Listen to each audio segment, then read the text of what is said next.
welcome back for the final paper of the day. So Brazil's, we've been arguing, is rising or has risen, and there's reactions from the region. But this also, of course, has implications for what goes on in Brazil and for Brazilian politics. It gets particularly interesting when you start to think about how foreign policy is formed and where it's going with that, and also what that means for the lack of discussion, I don't know if you'll cover this, but of foreign policy in Brazilian domestic politics. So we're lucky today we have Dr. Tim Power from the University of Oxford with us to talk about the implications of Brazil's rise to the domestic politics in Brazil. Okay. Thanks very much, Sean. Thanks to John Minns and to Sean and to Claudia and Lucy for organizing this event. It's a real pleasure to be here. Unlike the previous speakers at this event, I'm not in the field of international relations nor in the field of political economy. I work mostly on the domestic politics of Brazil, mainly party politics, elections, presidentialism, etc. And so I've been asked to talk a bit about what would be the implications of Brazil's rise for the internal domestic politics of the country. I think it's a great question, but pretty much everything in Brazil can be connected somehow to Brazil's rise. I mean, Brazil feels a lot more confident about itself than it did 10 years ago, 2002, and between 2002 and 1994, it felt another wave of improvement as well. So everything about Brazil can be connected somehow. So I had to be selective, and in 20 minutes I've chosen a somewhat arbitrary list of things that I'm going to talk about, and I don't claim for one moment that this is an exhaustive list, and I encourage you to add to it. But I'll focus on 5 issues, ways that I think that this rise is affecting internal politics in Brazil. I'll cover these 5. One is, I think that there's a trend towards a results-oriented legitimacy for the regime. Brazilians are becoming more accustomed to improved social indicators, improved economic performance than the previous generation. This bears some similarities to the way Brazil was under the military regime, but not in the period from 85 to 93, let's say. A second implication of the Brazilian rise for domestic politics is the rise of what I would call the Janus-faced presidency. Foreign policy was not part of the job description of the Brazilian presidency until the 1990s. Today, Brazil's prominence or preeminence or whatever, I forget what the official word of the conference is. I know it's not dominance, but I think it was preeminence, requires that presidents have some minimal level of foreign policy skills. They have to be the custodian of Brazil's newly acquired soft power. Third, the successes of Brazil since 1994, since the Plano Real, have basically consolidated what you might call a party duopoly at the presidential level. Only 2 parties seem capable of emplacing viable presidential candidates. Fourth, as with any country that seems to be going well and has very large political coalitions, you have the risk of opportunism and bandwagoning in politics, and the risks that come with very wide and weakly ideological coalitions. And I'll say at the beginning, Brazil doesn't have a PT government. Brazil has never had a PT government. Brazil probably will never have a PT government. What it has is a coalition government led by the PT, and I'll get to the implications of that later. And finally, the thing that you've all been waiting for, I mean, the mega events. I don't really have anything interesting or new to say about that, but we should at least talk about it at the end. Implication number 1, a revolution of rising expectations. The qualitative difference in Brazilian politics since 1994 is improved performance. Political scientists talk a lot about the difference between diffuse support and specific support of democracy. Diffuse support is when you believe intrinsically in the values of democratic rule. Specific support of democracy is contingent. It's when you say to democracy, what have you done for me lately, right? And so under military rule, you had specific support of military rule based on very strong results. Brazil, since 1985, has had very weak support for democracy when compared to neighbors in the region. For example, compared to Argentina, it's been consistently lower in terms of its preference for democracy. Okay? But legitimation, I would argue, in the past 18 years, especially in the past 10 years, is based increasingly on these improving indicators. A new generation is accustomed to good news. My generation, or Pio's generation, missed out on a lot of development, but their parents' generation remember a Brazil from 1930 to 1980 in which the average growth rate was 7% a year for 50 years in a row. But from 1980 to the middle of the 2000s, very stagnant, as I'll show. So this bears some similarities to patterns observed under military rule. Very quickly, some indicators of improvement, okay?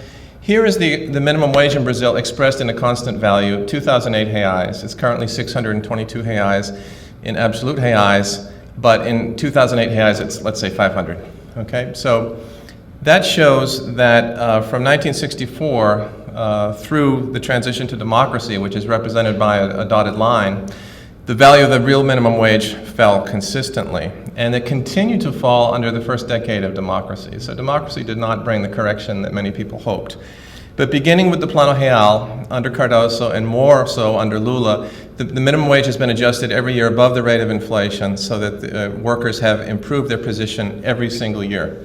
So as incredible as it may seem, people voted in the 2010 presidential election who were born after the Plano Real. I know that's hard to believe. But if you were born after July 1st, 1994, you could still vote at age 16 in 2010. And the minimum wage had increased every single year in your life, and inequality had fallen every single year in your life. That is very, very different from the generation, like I said, Pio's generation. I'll pick on you. Maybe Rodrigo too, I don't know. But declining inequality. Again, it's been mentioned several times at this conference. Brazil, 10 years ago, the third most unequal country in the world. Today, maybe the 12th most unequal country in the world. So it's not exactly something to write home about. Only 180 more countries to go, and they'll be looking down Norway's neck, I guess. But the thing is that you finally have movement on this. You finally have a sense that things can change in Brazil, and that wasn't the case before. Bolsa Familia has been covered. I think Pio talked about this a bit yesterday. It is a per capita benefit based on income poverty, which is what Nicola was just telling us a few minutes ago. Massively quick rollout between 2003 and 2006. 3 years basically to cover the complete eligibility that it has now, about 12.5 million families. The average family size in Bolsa Familia is 4, so roughly 50 million people live in the Bolsa Familia household. Something like a quarter of all Brazilians. But there are other indicators of rising standards of living that can't be captured on graphs. Access to communication. In 1995, when telephony was privatized in Brazil, there were 12 million landlines and a few 100,000 cell phones. Today there are 60 million landlines and 220 million cell phones for a population of 190 million people. So there's more than one mobile phone line per person. Automobiles, travel. In the year 2010, 10 million Brazilians entered an airplane for the first time in their lives. In 1 year, okay, that's the year 2010. So an entire Portugal boarded an airplane in the year 2010 for the first time in their lives, and this is something that really matters in a country of continental size, as Australians know well. Expansion of consumer credit quadrupled in the Lula years. Consumer credit was pretty much unheard of for the poor prior to 2003, but there's a large outstanding stock now. This is potentially an Achilles heel for the future. But the economic record of Lula, you all know that it's a pretty solid one. The one blip, of course, was 2009. Brazil had a pretty soft recession, not as soft as Australia's, but the rate of 2009 growth was still in the top 10 in the world. So. And the year 2010, which was the year that Dilma passed the test to win the presidency, it was a very easy cakewalk to the presidency when you were growing at 7.5%, and you had a president leaving office at these numbers, which I'll show you now. The blue line representing Brazilians who say that Lula did ótimo or bom, and the red line representing ruim or péssimo. So the distance between the two lines is popularity. Lula was the most popular politician on the planet, as Barack Obama said to Kevin Rudd.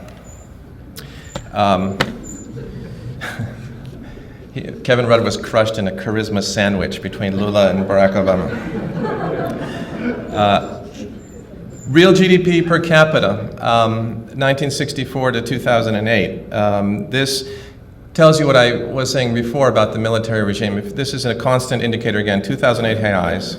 If you look at the military coup in 1964 and you look what happened over the next 20 years, per capita income in Brazil increased dramatically. Now, inequality also increased dramatically. So all boats rose, but not equally, okay? But what happens here is when the regime begins to fail to perform, roughly around the time of the debt crisis, 1980 onward, et cetera, you have, not surprisingly, mass mobilizations, IMF agreement, and very quickly a transition to democracy between 1982 and 1985. So this is what happens when you have a revolution of rising expectations. I mean, Brazilians' attitude towards economic growth in this period was very much like their attitudes towards soccer now. You know, the silver medal, it's not enough, right? That was they were accustomed to. But during the next 25 years, what do you see here? Per capita income in 1979 and per capita income when Lula enters the office, it's flat, it's stagnant for a quarter century. Really nothing, no movement. But it began to rise again in the early 2000s and continues to rise. So this is the difference that Brazilians are feeling in their wallet. Okay, but the danger is new socialization to improved indicators. The danger is that governments base democratic legitimacy on a continued rise. Bolsa Familia had a one-shot effect in the 2006 elections. It repeated somewhat in the 2010 elections. But as people begin to internalize Bolsa Familia as something predictable in their lives, this may not begin to satisfy people because it is a static protection. Implication number 2, the Janus-Face presidency. Brazil is one of the most presidentialized countries in the world. The presidency is the center of gravity of the political system. The president's always had a huge role in internal politics. But it wasn't until Cardoso, really, that the president began to have a strong external role. Collor tried that, but Collor's presidency was aborted pretty quickly. Collor left office after 2 years, but it was really Cardoso and Lula that changed the role of the presidency. These are two presidents who punched well above Brazil's weight, certainly very above the median for the quality of sort of Brazilian politicians and political class, and certainly respected throughout the region and throughout the world, et cetera. So this has raised the bar for future Brazilian presidents, because you have to govern Brazil, but at the same time, you have to be everywhere all the time. Lula was like, Bono with a beard. He was at the World Social Forum and the World Economic Forum in the same year. Very few people can say that.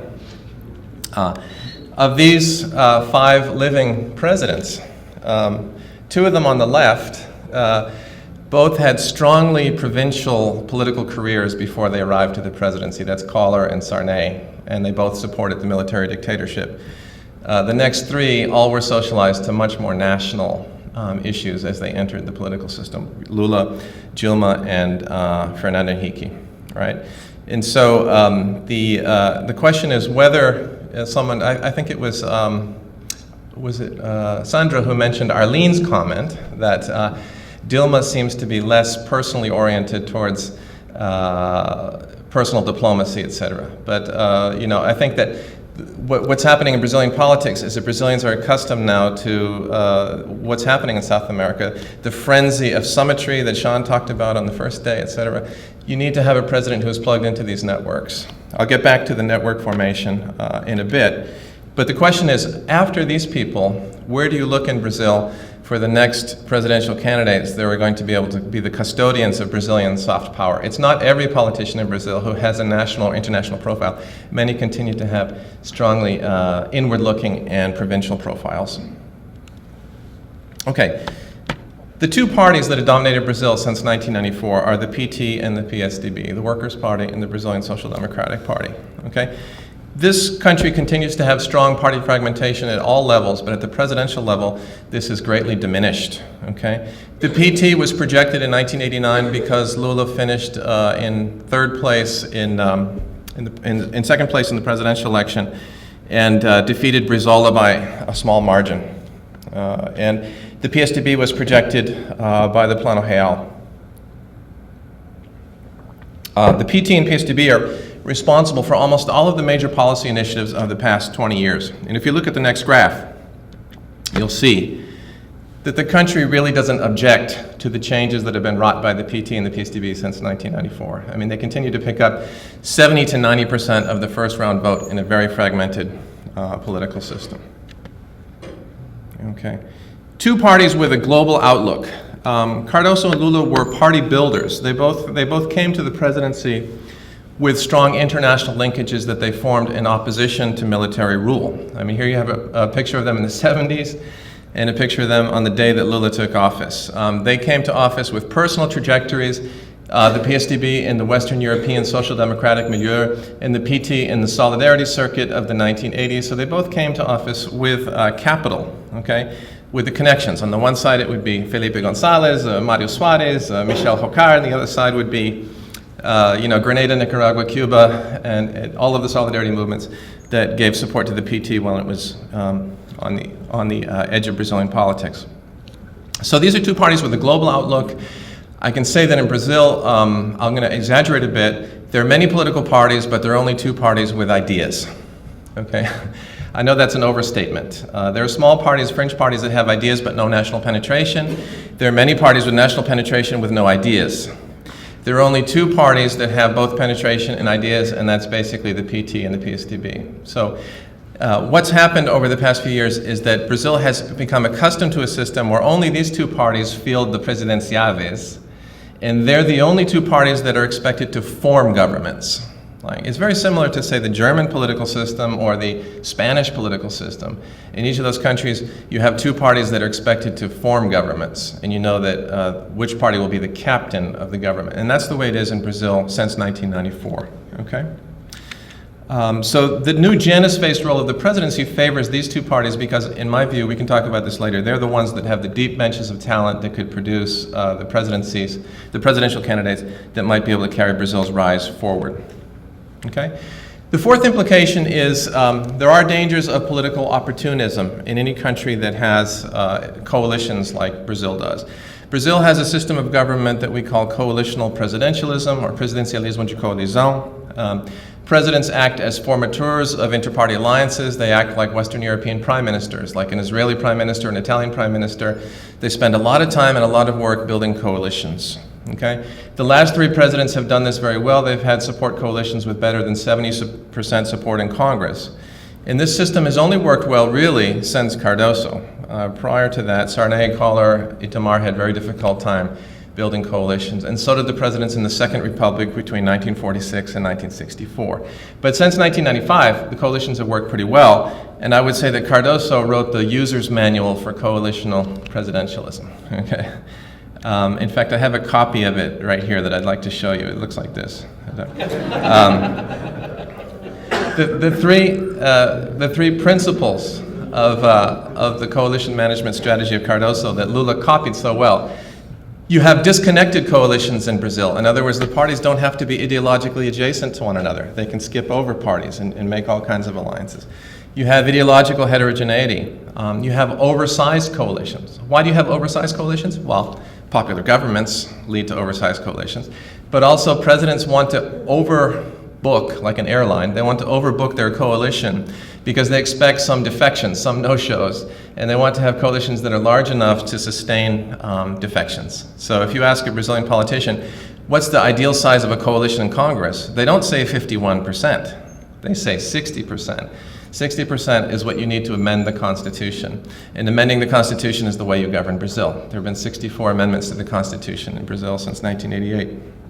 So it's not just that you compose coalitions, but you have to cultivate them too. You have to feed politicians with resources, with jobs, etc.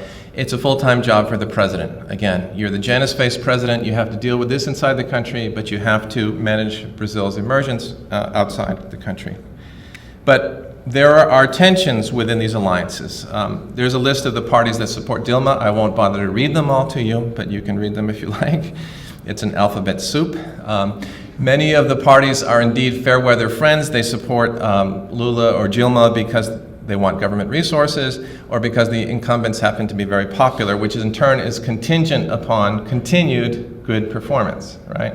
So big coalitions can become small coalitions very quickly, but this hasn't really happened since '94. Any big oversized coalition has fault lines, and since this is a conference about foreign policy, I want to show you one that I think you might find interesting. I did a survey with 139 members of Congress in 2009, and we read them a series of statements, and these are statements about foreign policy. The first one, integration with OECD countries is more advantageous than integration with South American countries. Secondly, we should support many our South American neighbors because they're important allies against neoliberalism. Thirdly, association with certain allies hurts Brazil because of the authoritarian image of those leaders. And then finally, regional integration raises Brazil's profile, and regional integration generates development. Now at the bottom you see the level of agreement. The graph's a little complicated, but focus on the gray circles. Do you see the gray circles? Okay, you're getting very sleepy. Look at those gray circles. Those represent the mean position of congressional agreement. Okay, so you see the first statement, slight disagreement of the political class. The second statement, slight disagreement for the political class. The third one is right in the middle, and the fourth and fifth, strong agreement with those statements. Okay. Now, if you look at the three letters, you'll see the three factions in the Brazilian political class. The L is the pro-Lula left, the family of left parties like the PT, PDT, PCB, etc. The R is the pro-Lula center-right parties. These are the more or less opportunistic parties that joined Lula and Dilma's coalition, right? And the opposition is the PSDB, PFL, which is now DEM, etc., which have a similar ideological space as the R parties, but are in opposition, right? So if you look at the distance, the lines that are drawn between O and R, you can see certain fault lines within the coalition. For example, on certain issues, the opposition and the pro-Lula right are close. For example, on the third question, which is the idea that association with authoritarian neighbors hurts Brazil's image, the pro-Lula right tends to agree with the opposition about that. There's a lot of tension within the pro-Lula, pro-Dilma alliance about South-South politics. Okay, these parties are comfortable with Lula's economic policy and Dilma's economic policy, which they view as orthodox and correct, but they are not terrifically happy with a more Bolivarian outlook or a more South-South outlook in foreign policy, okay? Now, foreign policy, as we know, does not make or break Brazilian governments. It doesn't make or break Brazilian elections, and it hardly sways Brazilian voters very much. But it is a factor in coalitions. It is a factor, an Achilles heel of the Dilma coalition. They can't lean too far in the Bolivarian or left-wing direction, however you want to call it. Last implication, the mega events. I don't really have anything new to say about this, but it's going to be a huge tripwire for the next couple of Brazilian governments.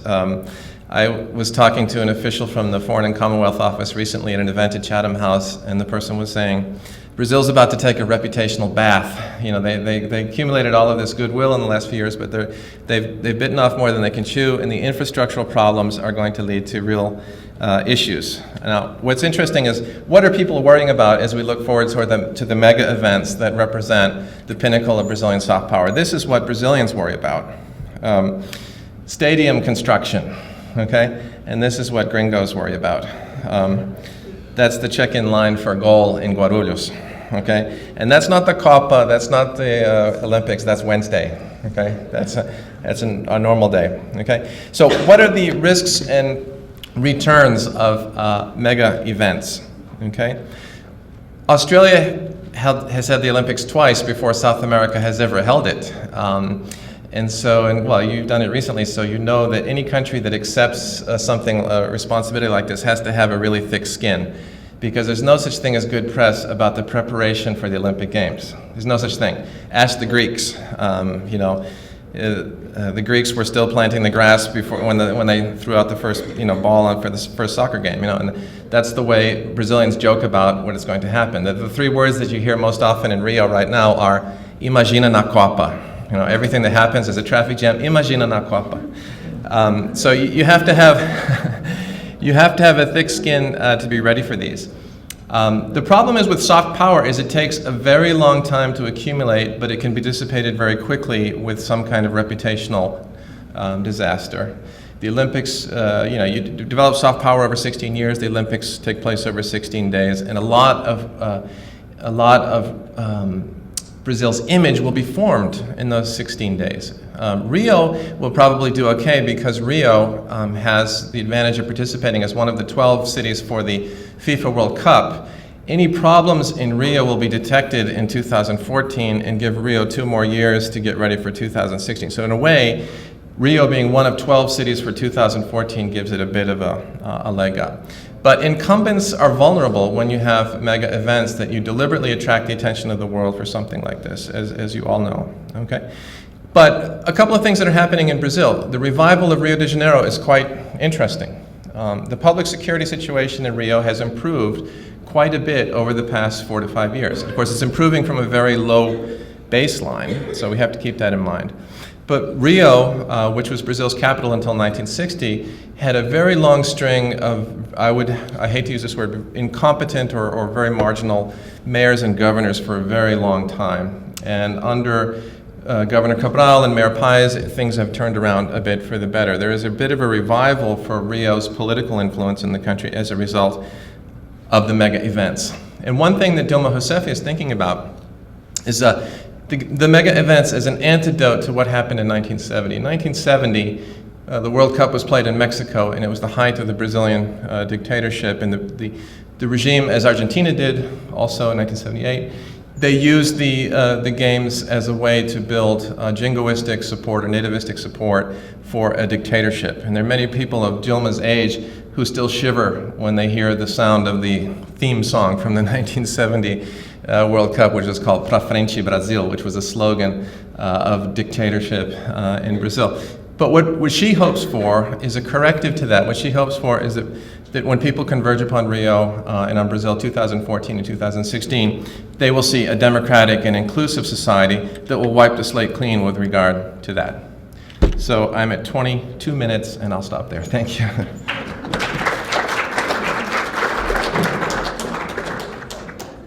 About half of all the amendments passed to 1988 Constitution were passed under Cardoso, something like that, slightly more than half.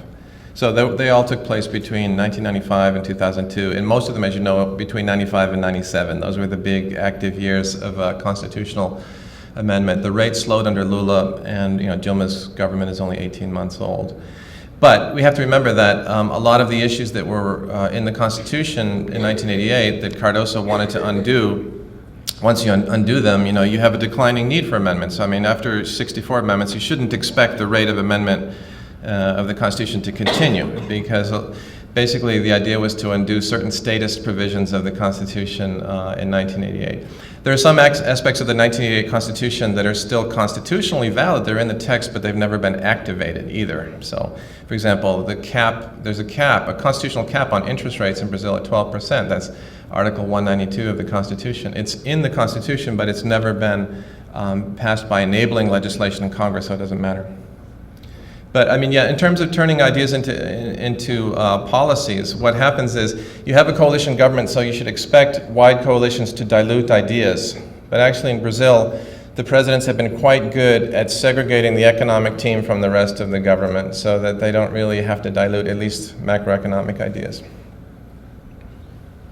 As Brazil assumes greater and greater regional and global responsibilities, the potential for politicization rises. It's not like the Cold War in the United States where you had like a foreign policy consensus because of a major threat from like the 40s until the 70s when it began to break down or something like that. There's no necessary threat that parties can rally around. They can have extremely different positions, especially on the issue of regional integration and the fact that the region has governments with specific ideological profiles. If that weren't the case, it wouldn't be politicized, right? It's like you import the cleavage in South America between the Pink Tide, the New Left, and others. You import that naturally, and you superimpose it on Brazilian party politics, right? So the PSDB loves to give the PT a hard time about its relationships with Chavez and Correa and Bolivia, et cetera, et cetera. But politicization, we have to take that with a grain of salt because it's an elite politicization. It's not a kind of politicization that filters down to the mass level. It's certainly not a kind of politicization that affects mass attitudes and mass voting behavior. But you're right, it is a media issue, and most of the elite media in Brazil are very hostile to the government, especially say like Veja magazine or something like that. You can think of the cover of Veja magazine the day after the Bolivian gas nationalization showed Lula with a oil-covered footprint on his posterior, saying, "Take that, Lula. You got into bed with Chavez, and this is what happens in Bolivia," that sort of thing. But that doesn't really have any resonance with the Brazilian electorate whatsoever. I mean, it's very hard to make those issues. But you may be familiar with this expression from American politics, the wedge issue, right? The wedge issue that you use to pry away supporters from a party or something like that. So Chavez, to just give an example, is a very unpopular figure in Brazil. If you look at public opinion polls and you look at rate regional leaders, the ones that you recognize for name recognition, do you have a strong opinion? Chavez is he's very unpopular with the electorate in Brazil, right? So if you link Lula or Dilma with Chavez, it's just a way to try to shake loose a few votes. It's a wedge issue. But as 2010 showed, it doesn't really work. And it was only one of several wedge issues. One was abortion, religiosity against Dilma. Another one was affirmative action and race, which we haven't talked about at all. But affirmative action policies being used against Dilma because it threatens the older urban middle classes in Brazil, et cetera. And Dilma's revolutionary past, that was another wedge issue. Like, there was a Google bomb planted against Dilma in 2010. A Google bomb is when you enter a search term and Google completes it, right? So the Google bomb was if you enter Dilma Rousseff, the next word that appeared was terrorista. And this can only be done manually by hundreds of volunteers typing this into the Google over and over again. So that was the kind of thing that people were using as wedge issues. But this is like, there are 1 million subscribers to Veja and they eat it up, but there are 192 million other people who probably don't care. That's a very good question. It's a very broad question. I thought you were going to ask specifically about the minimum wage, but you're asking more generally about reform. But let me just make a comment about the minimum wage first. What's really interesting in Brazil is there has been a qualitative change about this particular issue. And if you're not familiar with Brazil, the minimum wage is like the key driver of all salaries. Most of them are expressed in multiples of the minimum wage. So and the pension system is linked to it. So any increase in the minimum wage has huge ripple effects throughout the economy. So the minimum wage is one of the main ways you can actually influence, people's pocketbooks at all levels of life. And in the 80s and early 90s, when you talked about raising the minimum wage in Brazil, you had the capitalist class kicking and screaming and complaining that this would be the end of the world. In 1989, the head of Fiesp said that if Lula won the presidency, the minimum wage would go up and 800,000 empresarios would leave Brazil, et cetera. But from 1995 onward, you've had this consistent policy of raising it above the rate of inflation. So that explains the real increase in this graph here. And what's interesting in Brazil is the silence about it, because I think that really what's happened since the Plano Real, but particularly under the Lula government, is that people have realized that injecting pocket money into the hands of the most poor Brazilians is responsible for economic dynamism in small-scale municipios on the high streets around Brazil, et cetera. And small-scale consumer spending has been a huge part of the Brazilian model over the past 10 years. So, I mean, I don't have any hard data to prove this. This is just my impression, but opposition to the minimum wage increases has faded away spectacularly in Brazil, and that's a big difference. People don't complain about it as much anymore. But your broader question was about a constituency for neoliberal reform. It's very difficult to answer that because there's been no electoral contest or candidate with a strong, neoliberal bent to test the width of that constituency. The economic consensus in Brazil that extends from the PSDB to the PT is basically that there will be no reversals of the 1990s neoliberal reforms. I mean, that is clear. Lula never mentioned it. Dilma has completely ruled it out. And so basically the attitude is what's done is done.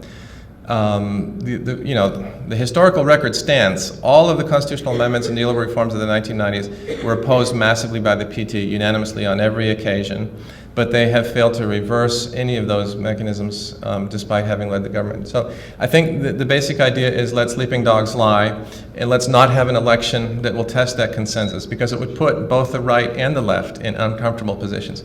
The right doesn't want to be attached to the neoliberal label, and the left doesn't want the world to know that it's not reversing those reforms. I think in certain pockets of the country, particularly like the industrial belt around São Paulo and things like that, producers have foreign policy preferences that they would push on candidates. But most Brazilian politicians are elected by very narrow constituencies, and you get elected based on a mathematical formula. So if you're running as the Pentecostal candidate for São Paulo, you can count on a certain number of votes. If you're voting as the Japanese candidate for São Paulo, but if you're running for the Fiesp candidate in São Paulo, you have a very small number of votes to do this. So it's very difficult to say that there's a bancada or a caucus in Congress that will have a foreign policy proclivity. I mean, I think that the people in Congress who care about foreign policy are doing it for personal career reasons. Like, for example, Fernando Collor. I mean, he's an ex-president, and he understands that as giving him a lot of voice and mandate to speak strongly in the Foreign Relations Committee in the Senate and things like that. But that's a person. It's not because Alagoas wants him to be to speak for foreign policy. We shifted the voting pattern, so you go away from the list voting to more direct representation? If you had single-member districts and territorial basis of voting in small focused districts, it's possible, right? But given the social structure of Brazil and the importance of basic pocketbook issues in elections, I think this would be such a long and slow process. I mean, I think that really elections for the national executive are going to be the only elections where foreign policy will have any impact. And even that, like I said several times in my presentation, is going to be pretty limited compared to pocketbook economic issues, right? But people expect the minimum wage to keep rising. They expect inequality to keep falling, et cetera.